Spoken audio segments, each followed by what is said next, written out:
Hello students, we'll start with our next topic, that is projections. We are going on with unit 3, revision of unit 3. In last video we saw 3D projections and 3D transformations. Sorry, in last video we saw 3D transformation, now we'll see projections. So these are projections and projection methods. You can see projection methods as parallel projection and perspective projection. But before starting this, we'll once again revise what is projection. As you can understand, by the literal meaning of projection is to project something or to show something from a particular angle. So we'll see what is projection. Now we know that the objects available in nature are described in world coordinate system. But all the graphics display media are two-dimensional, such as screen of the monitor, printout of printer, etc. Now, when we want to draw a 3D object on a monitor, we have to basically convert the world coordinates into screen coordinates. For this, we have to project a 3D object on a 2D plane.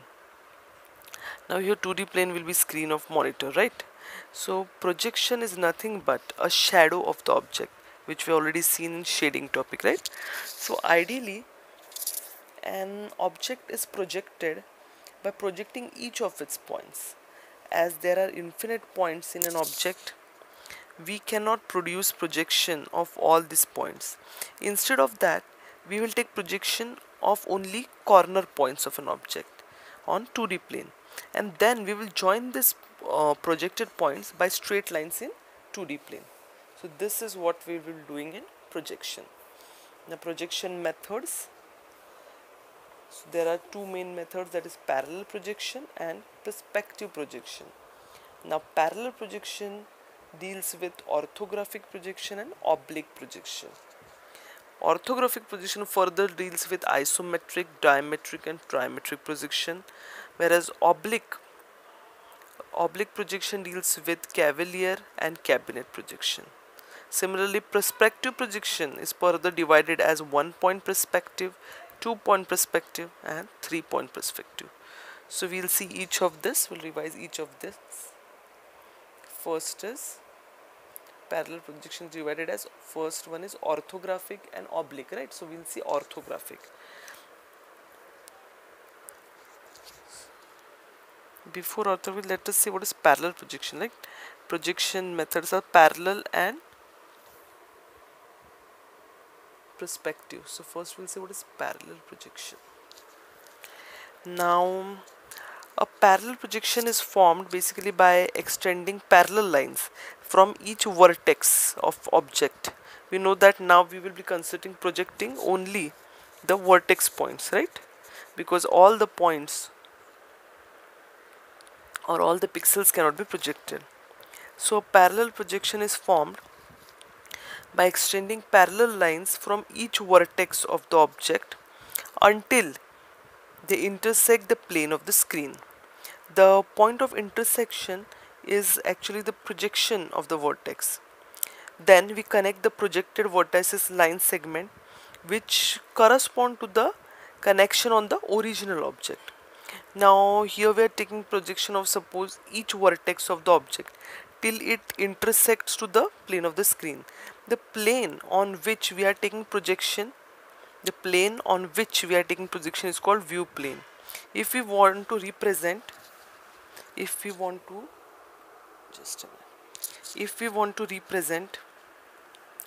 3D object on 2D plane, the most simple way is to discard the Z coordinate, right?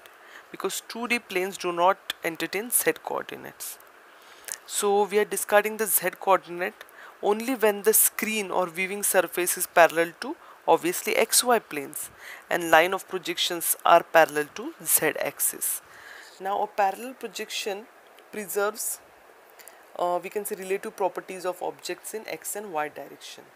So accurate view of various sides of an object are obtained with parallel projection, but this does not give us a realistic representation of the appearance of a 3D object. Now we obtain the parallel projection, suppose of points x1, y1, z1, by drawing a line through these points with certain direction, that is we can say xp, yp, zp in space. This line is called projection vector. So this is all we can say about parallel projection. Now we'll see its the types: orthographic and oblique projection. So what is orthographic projection? The main basic concept will be same that of parallel projection. In this we'll see what is orthographic projection. When the projection lines, we can say, are normal or perpendicular. Normal means perpendicular. When the projection lines are perpendicular to the projection plane, the projection is called as orthographic projection. So whenever the names come orthographic projection, remember normal to the projection plane. Projection lines normal to the projection plane, right? Now we obtain this projection by setting obviously z coordinate to 0. This projection is actually a good approximation of the actual projection that the human eyes makes in the real world.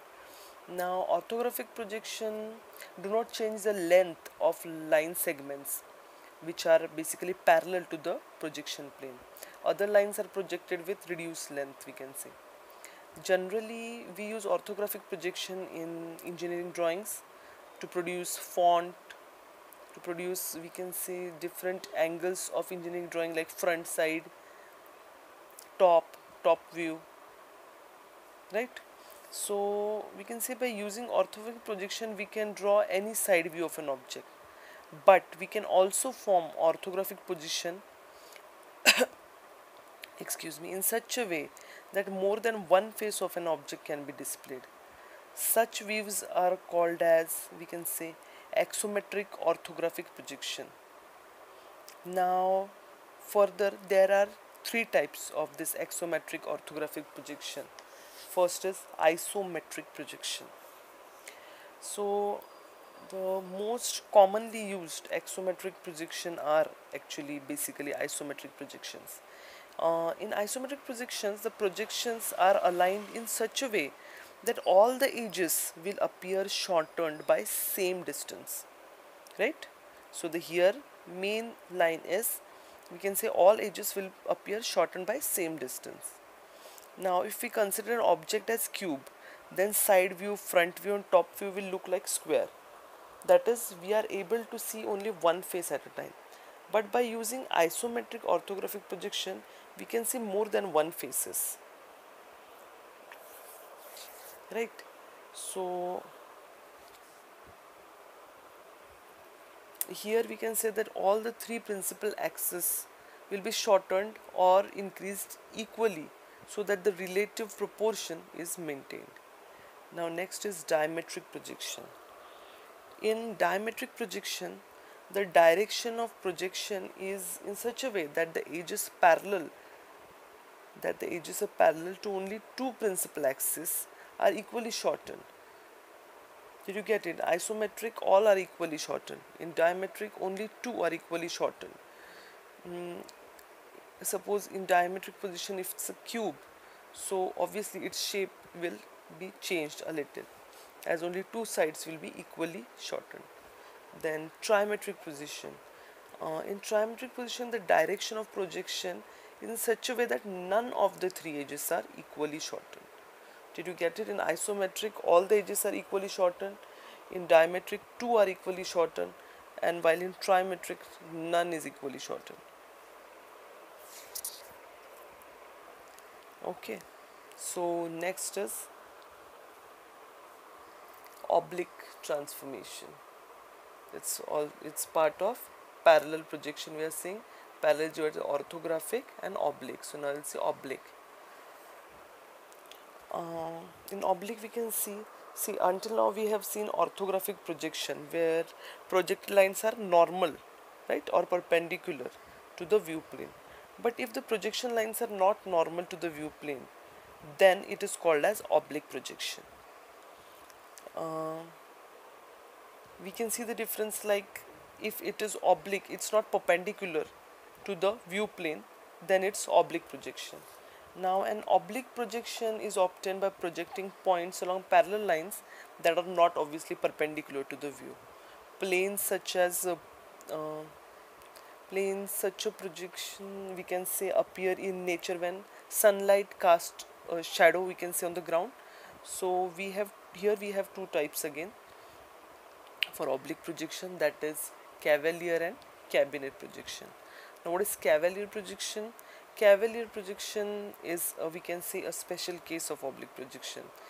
This occurs when the projection vector forms an angle of 45 degree with the z-axis. Now the lines which are parallel to the z-axis are projected with no change in length basically. As the projection are not perpendicular to the view plane, we will not get only one face of the object. As the angle of the projection is 45 degree, we will get z-axis value as unchanged, rather x and y-axis values get reduced. So the object will look like an, we can say, elongated object. Are you getting it? We know that here it is oblique projection. In oblique, it's not normal or perpendicular to the view plane. So here the condition is it forms an angle of 45 degree with the z-axis, right? And as the angle of projection is 45 degree, we will get z-axis values as unchanged, rather than x and y values will get reduced. So the object will look like basically a elongated shape. Next is cabinet projection. In cabinet projection, now we are having only half the actual z distance along the projected axis, we can say. Now it uses a projection vector that forms an angle of approximately 26.6 degrees. In cavalier it is 45 degree, in cabinet it is 26.6 degree. Now as the projection are making an angle of 26.6 degree, we can say approximately 30 degree. The z-axis value get half of its original value. So the cabinet projection appear more realistic actually than cavalier projection, because of this reduction in length of edges which are perpendicular to the view plane. Next is perspective projection. Now we can say that in real world the object which are away from the viewer appear smaller, right? So perspective projection basically preserves this property. In perspective projection, the lines of projection are not parallel. Here all projection lines are ending at a single point called center of projection. Like in real world, we can say the center of projection is our human eye. So to draw the image of an object on 2D plane, assume that the object is in space having some x, y and z values. So we have to draw the image on xy plane, so that the center of projection should be beyond xy plane. Now all projections which are obtaining from different vertices of object meet at actually a center of projection point. Meet actually at center of projection point intersecting xy plane. Now assuming that the plane xy or screen is placed at, suppose, z equal to 0. So the distance of the center of projection from xy plane, that is plane whose z equal to 0, is called obviously d. We have already seen this example. Now with this assumption, we can say that computation becomes more simple. Next, we have seen that there are types of perspective projections. One, just a minute.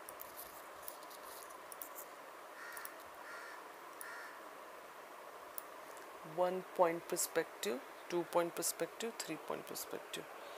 1-point perspective. Now 1-point perspective occurs when the projection plane is parallel to two parallel axes. 1-point projection occurs when projection plane is parallel to two parallel. Conversely, when the projection plane is perpendicular to one of the principal axis, also we can say 1-point projection occurs. Did you get it? Either remember, 1-point perspective occurs when projection plane is parallel to two parallel principal axis. or we can say the projection plane is perpendicular to one principal axis. So then we will call it as one point perspective. 2-point perspective. So now if the projection plane is parallel to one of the principal axis, or other way we can see the projection plane intersects exactly two principal axes, a 2-point perspective occurs. And in 3-point perspective, the projection plane is not parallel to any principal axis, a 3-point projection occurs. So let's revise this once. Let's start with parallel projections. Just we'll revise it. Projection methods. First is there are two basic projection methods: parallel projection and perspective projection. Parallel projection is divided as orthographic and oblique. Then orthographic is further divided as isometric, diametric, trimetric. Oblique is divided as cavalier, cabinet. And perspective projection is divided as 1-point perspective, 2-point perspective and 3-point perspective. So we'll start with parallel projection. What is parallel projection? So parallel projection is nothing but it is formed by extending parallel lines from each vertex. The point of intersection is the projection of the vertex. So we can say that taking projection of each vertex of the object till it intersects the plane of the screen. And here the plane of the screen where we are taking the projection is called as view plane. Okay, so this is parallel projection where lines are extended parallelly for each vertex. In short we can say. Then orthographic projection. In orthographic projection, the parallel lines which are drawn or the lines which are projected are perpendicular to the plane. This is to be remembered, and z coordinate is 0. Then it is further divided as isometric, diametric, trimetric. What is isometric? In isometric projection, the projections are aligned in such a way that all edges will appear shortened by same distance. While in diametric, we can say that any two edges will be equally shortened, and in trimetric we can say none of the edge will be equally shortened. Okay, next is oblique projection. Oblique projection, here the projection in orthographic, the projection lines are normal or perpendicular. Here the lines are not normal or perpendicular to the plane. Their types are cavalier and cabinet. In cavalier projection, as obviously it is, we are saying that it is not perpendicular, means it will have some other angle. So cavalier shows 45 degrees of angle, and cabinet projection shows 26.6 degrees of angle. Then perspective projection. Now what is perspective projection? As the name suggests, the perspective projection, it shows your perspective. Whenever a human eye sees an object, so what angle and how it analyzes, this what comes under perspective projection, right? And perspective projection, the main theme line is the appear smaller perspective projection. We can say that whenever we see in a vehicle mirror, right, the objects shows the size, the actual size, they are smaller than the actual size they are, right? It shows perspective projection here.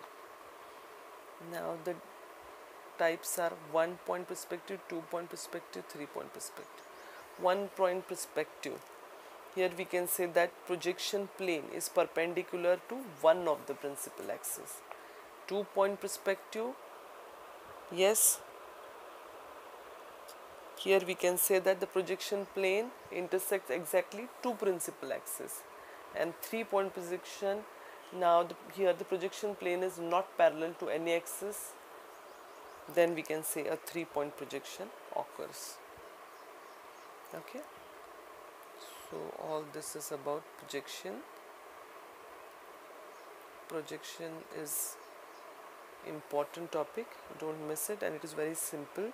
We have already seen it in class. We have taken examples, and we have seen each and every projection method in detail with diagram proper. So don't miss it. It is very simple. Okay. So here ends our unit 3 revision. Next, in next video we'll start with revision of unit